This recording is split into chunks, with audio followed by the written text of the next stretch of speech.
Welcome everybody, this is episode 4 of Leading the Way. Today we are here with Kelley Tamplin.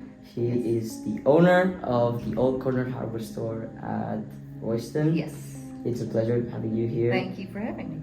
And we are first going to talk about how she managed to face all the challenges that Kelley had at the beginnings. How is it to start owning or start running your business here at Royston, for example? So how this idea came up to you and how it was? Well, I have always enjoyed cooking and things like that, but I went to the University of Georgia and I got a job right out of college at a company in Athens. It was actually a dental lab. And I worked there just to pay bills because my dad passed away when I was 16. And so when I moved to Georgia to go to college, I lived on my own. So I had to work through college. And so I had a job throughout college, and I ended up getting my degree in something completely unrelated to the job I was working in. And then they offered me a job after college. So I ended up not actually even using my degree, but I worked for them for 20 years. And it wasn't necessarily my passion, but I learned a lot about running business. And then had 2 kids. And as they got a little older and were easier to manage, I thought, it's now or never. I was 39 and decided that it was time, if I was going to do my own business, that it was now. And I felt like I had all the background of business that then I could use that to and I did marketing and payroll and HR and all the paperwork side of business for 20 years. And then when I felt like I could combine that with my passion, which was cooking. And it was still scary to think about doing it, but it truly was. The building was for sale here in my hometown, and I just saw it on a Sunday, and I made an appointment to see it, and it just felt right. It was definitely the Lord, because I'd worked the same job for 20 years, and then just immediately just shifted gears and started my business here. So, why sandwiches in Royston? I knew I wanted to work during the day because I had a family and children at home at night. So I wanted to be home in the evenings. So I knew it needed to be lunch. And I also felt like it had to be something sort of simple, good and homemade, because in our locale, I feel like people are used to good cooking and genuine cooking and things like that, but somewhat simple compared to maybe Athens or that kind of thing. So I had to kind of gain the trust of just the basics with people first, and then I could kind of stretch their taste buds a little and try some other things. But it just seemed to fit with the time of day that I needed my restaurant to be open, to be honest. Mm-hmm. So how you do that? Like, you first study the competence you have around, and then you decide based on your knowledge. Well, I knew that Royston had very limited things for people. So I felt like there wasn't a whole lot of competition there. I was still nervous, so I told my boss that where I worked 20 years, I said, I'll work Monday through Thursday for you, and I'll only be open Friday and Saturday at the restaurant. And so for several months, I would work Monday through Thursday, and then Thursday afternoons, I would start prepping all night long and to be open on Friday and Saturday at my restaurant. And that left me Sunday to do my grocery shopping and do all the things I needed to do for my family. And then Monday through Thursday, I'd go to my regular job. And I did that for maybe a month. And then when those days were filled and my customer base kept growing, I told my boss I'll work Monday through Wednesday. And so then I was open Thursday, Friday, Saturday. So I kept my real job just to make sure. Yeah. I felt like the building that we bought was a good investment no matter what. If the restaurant worked, great. If it didn't, I still had my job. And I had a building that I felt like was worth what I spent on it. And so it only took me probably 3 months of doing that. I thought it was going to be something I transitioned into slowly, but it only took 3 months until I was like, I've got to either go all the way with this or not at all. And so I started doing it full time, and I loved it. How was it this first month that you were only open on Saturdays and Sundays? We were so busy because people craved something new. We were so busy.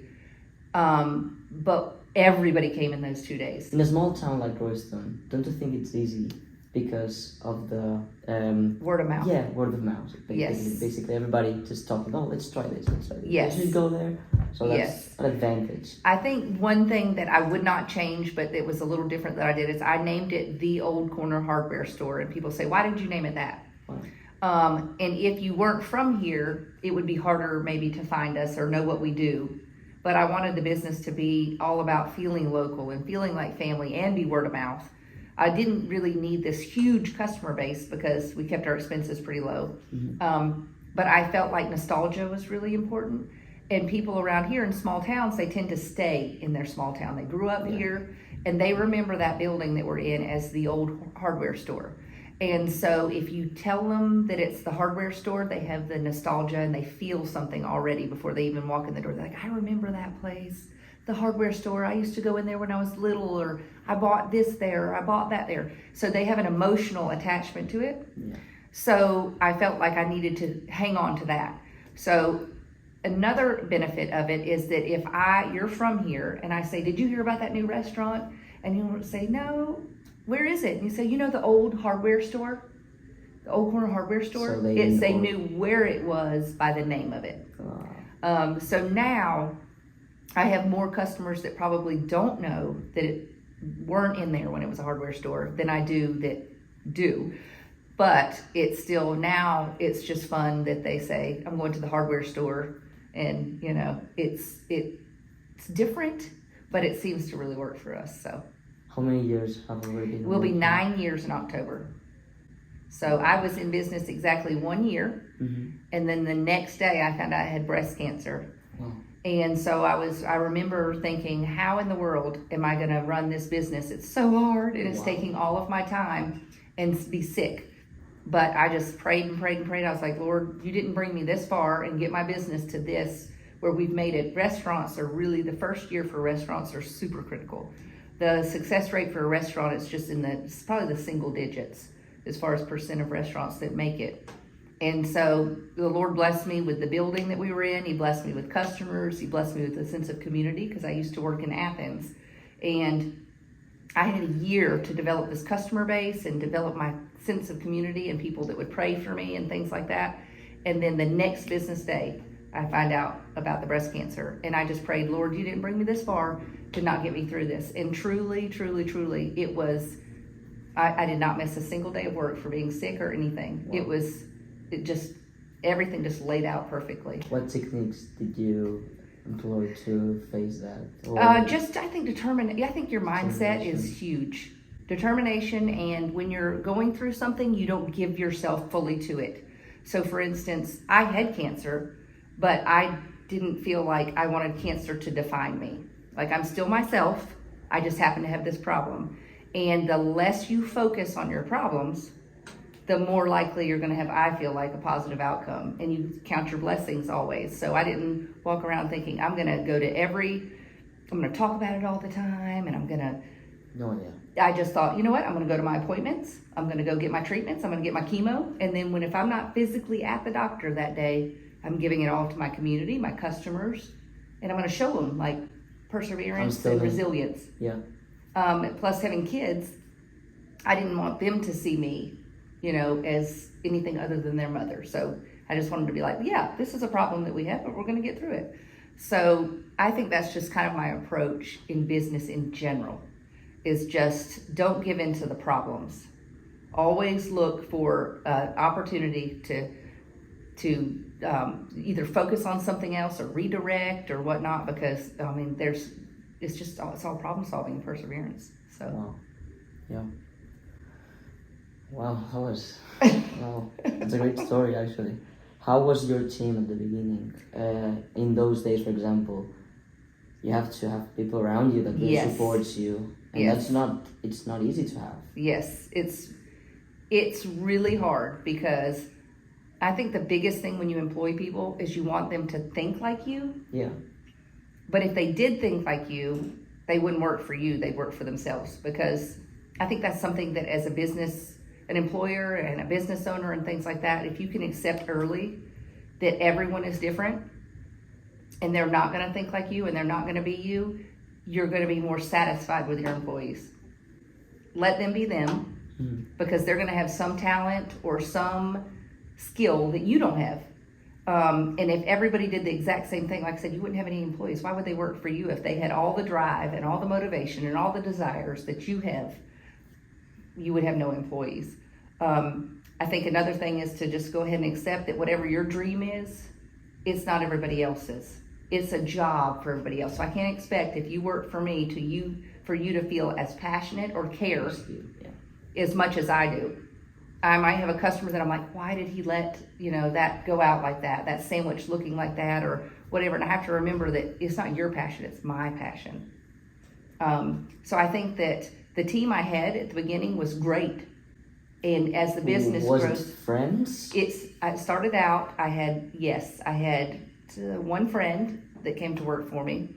And then I had just maybe 2 or 3 people. And from Royston? Mm-hmm. Mm-hmm. And I don't even remember how they came to be. But I know that I burnt through them really fast at first. Wow. Because I didn't know how to lead. Yeah. I was an employee for 20 years. And I'm just very self-driven. It's just really hard when I know what I want to do to communicate at the beginning. I've gotten better. Yeah. Exactly how I want things to go. Was it hard for you to...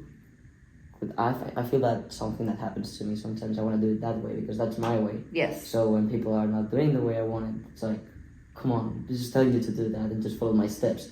So how you improved this through the years? I just had that same experience today. Okay, so baking is one of those things. So cooking to me is completely different than baking. And we do both at the store. We can cook, and cooking is like a little of this and a little of that, and it's all about what you like what pleases you. You may like more salt. I like less salt, more pepper, less pepper. It's all taste, okay? That's hard enough to tell you how to make something because you may not like it the same as me. But I tell everybody, look, it may not be how you eat it, but this is how our customers are used to it. So it's going to be, like this.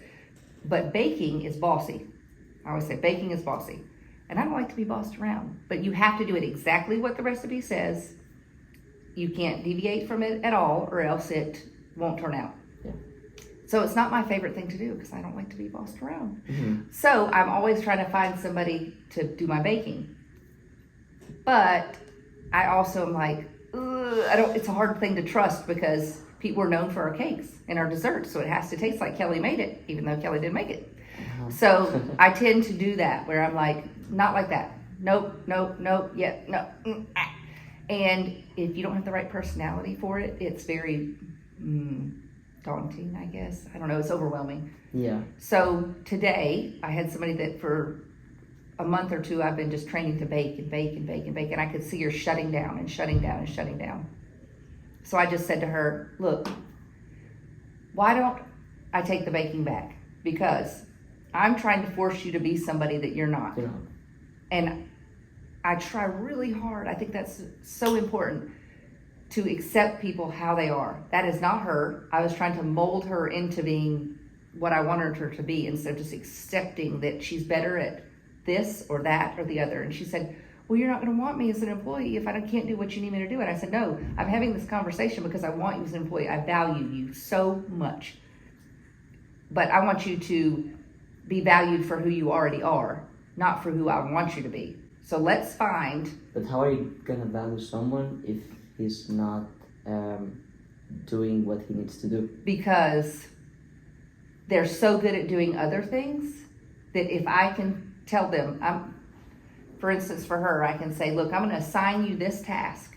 If you can do it fully and you can be self-sufficient at it and you can grow it to be your job, if you can make it, because I'm not going to pay you to do a 5-hour job if it takes you 2 hours. But if you can make your job be productive enough in the things you enjoy doing to make the business money, make yourself money, then that's better than not having you at all.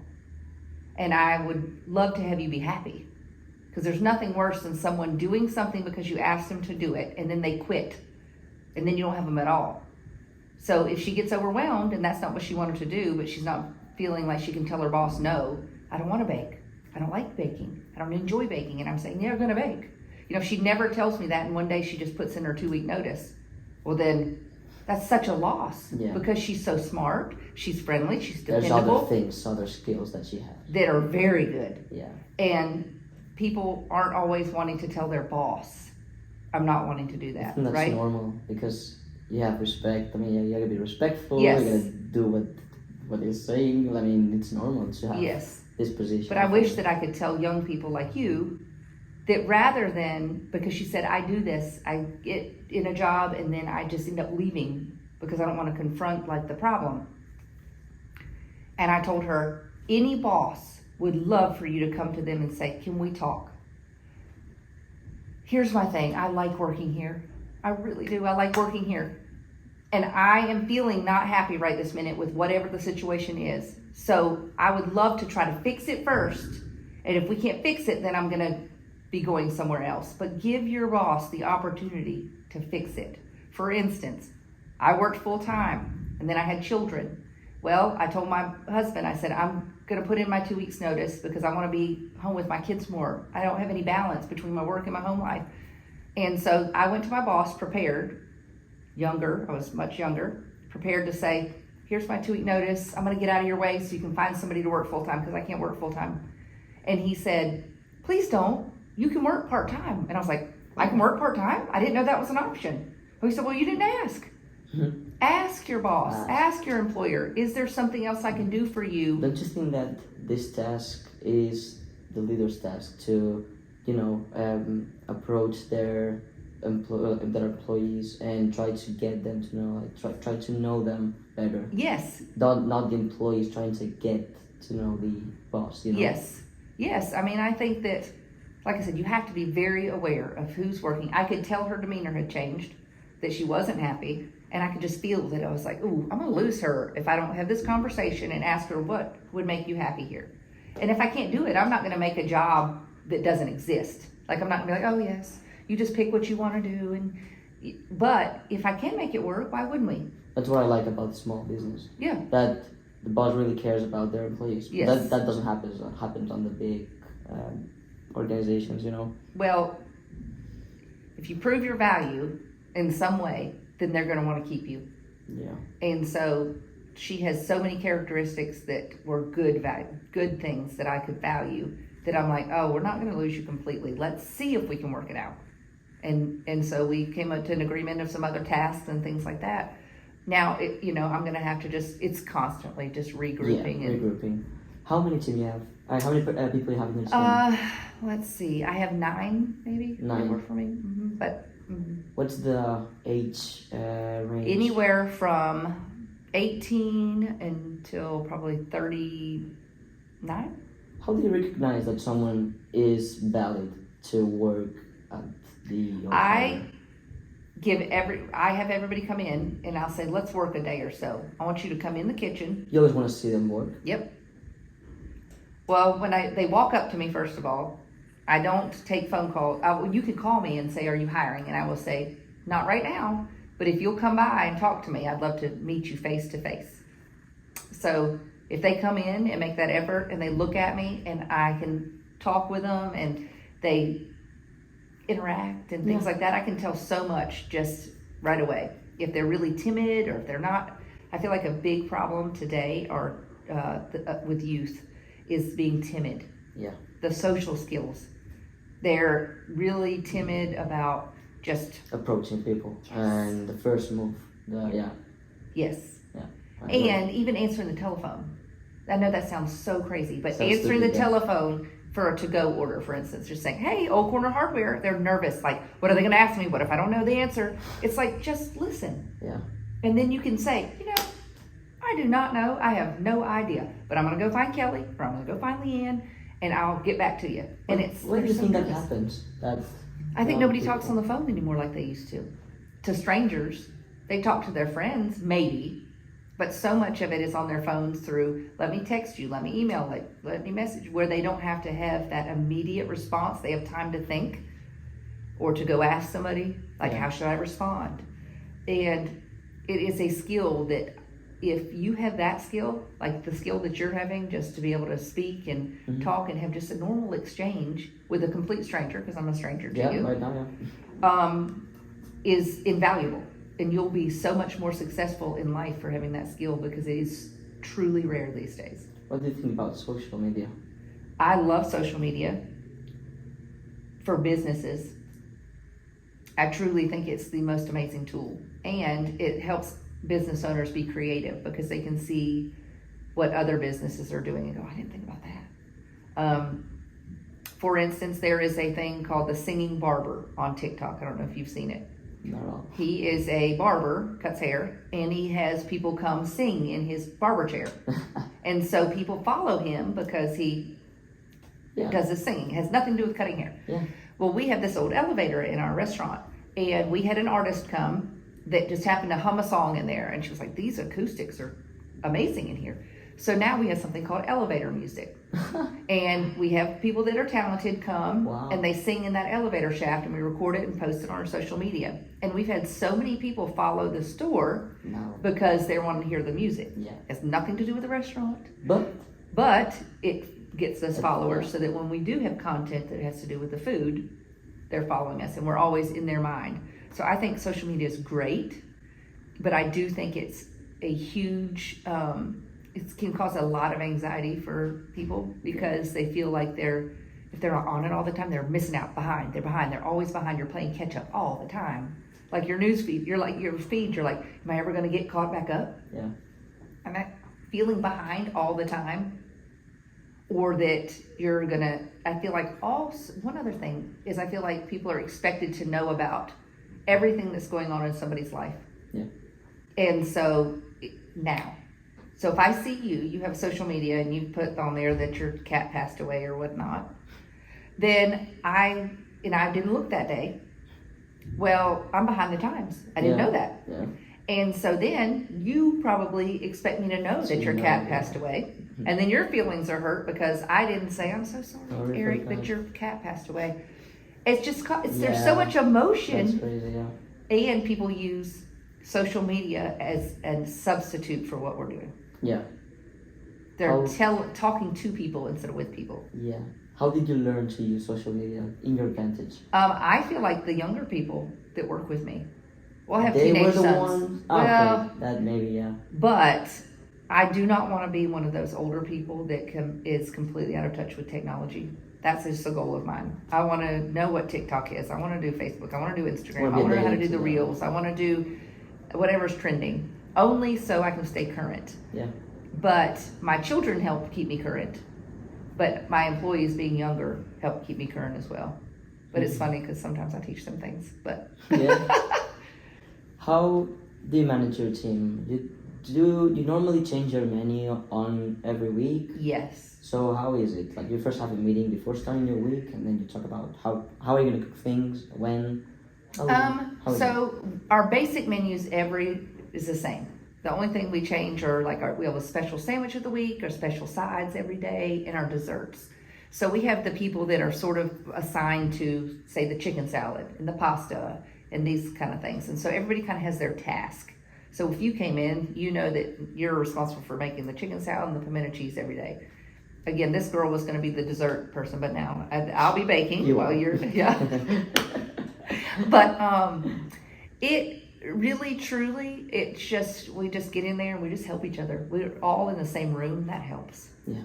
So literally I can look over and they'll be like, hey, don't forget to, we don't really meet. I do expect the girls when they come in to have read use the social media to know the menu already. Like when you walk in on Monday, you should already know what our sandwich is that week, what our side is that day, what our desserts are, and say, Kelley, what all's in that sandwich? So if I do answer the phone, I can tell the customer instead of, so that's the only thing I'm pretty a stickler about, is just knowing when you come in, because I know you're on your phone. Surely you follow our page as an employee, educate yourself. So yeah. How is the communication in, like, for example, in service, and you're in the kitchen and someone's messing around, he's not doing great his job? How do you communicate with them to try to not being loud, because you're obviously in service? So yes. How is it? Well, I'm not a yeller anyway, like a loud person as far as, I'm trying to think. I have enough people that know how to do whatever it is that I try not to be the only person giving the direction. Okay. So I like to I'll even come to you and be like, Eric, I've already been on this person pretty hard today. Can you tell her that we need to do that differently? And I try not to be the person always, because I do feel like they get more disappointed with themselves if it comes from me. Wow. Because I'm more of somebody, I don't know the right word, but a leadership role. Leader, yeah. Whereas if it comes from one of your fellow employees, then it just seems like a nudge. But for me, they take it as that it's a disappointment. Like I'm disappointed, but I'm not. I'm one of those that I'd rather you say, I totally messed up so we can fix it and move on. But if I say something and correct you, I truly do not, and I try to tell my employees this, I'm not thinking about it at night. I'm not going, can you believe that he did that today? I correct you, I move on. And I think that's hard for people to believe or to trust, that you truly can make mistakes where I work, where you can make mistakes all day long. And if you try to correct them and you seem like you care that you made the mistake, then make another one. How hard is it to deal with public opinion? Because obviously, if your product, imagine, one of my employees have had a mistake, but that sandwich is terrible. Yes. What are they gonna say? Oh. And also with Royston, it's a small town, we were talking about how easy it is. So I think that it is incredibly hard. Because I just put all the blood, sweat, and tears into it and try so hard that it's really hard if you have negative feedback. But I also think that if you're friendly and you hear the customer and you say, I am so sorry.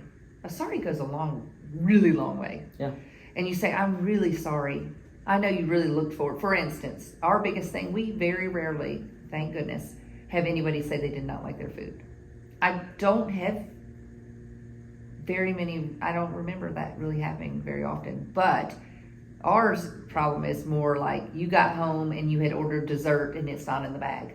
Oh. And you looked forward to that. So I try to explain to my employees, I'm like, look, can you imagine if that was you and you looked forward to that and you drove all the way home, you could smell your food. We don't live a lot of people are driving 20, 25 minutes. You drive all the way home, you finally get home, you put your sweatpants on, you get all situated, you get your bag out and it's not there. Oh. So I always when I'm talking to the customer, I say, oh my goodness, I am so sorry. I know how you must have been looking forward to that. Golly. Oh, can you please give us the opportunity to fix that? I'm going to refund you. You get a free dessert next time. And just know that I hate that happened to you. Nobody's going to be like, can you believe that? I mean, I've never had anybody when you respond, even people that when they're really mad at first, that you can't truly, if you say, I am so sorry. And I oh my gosh, I know how you must feel. That they turned it completely around. Yeah. And I really mean it. I'm not just saying it. I really know that it would stink, What's the biggest discussion you have faced with a customer? If you can remember one, like in your whole career. Whole career? Yeah. I truly don't have that many negative ones. But the one that I did have was a man that he loved to eat with us. But his children, which were grown, he came in and he said, I'm sorry I haven't been here much. He said, but my son hates this place. Oh my God. And I said, oh, it is totally okay. Do not apologize to me. Listen, your son is way more important than I am, or my feelings. So I say, you have one son, make him happy. Make him happy. And so I also have people apologize to me all the time. Like I'll do business with somebody, I'm very relationship based. So if you have a product or service and you've done a good job for me, even though I can get it cheaper somewhere else, I'm going to pay you.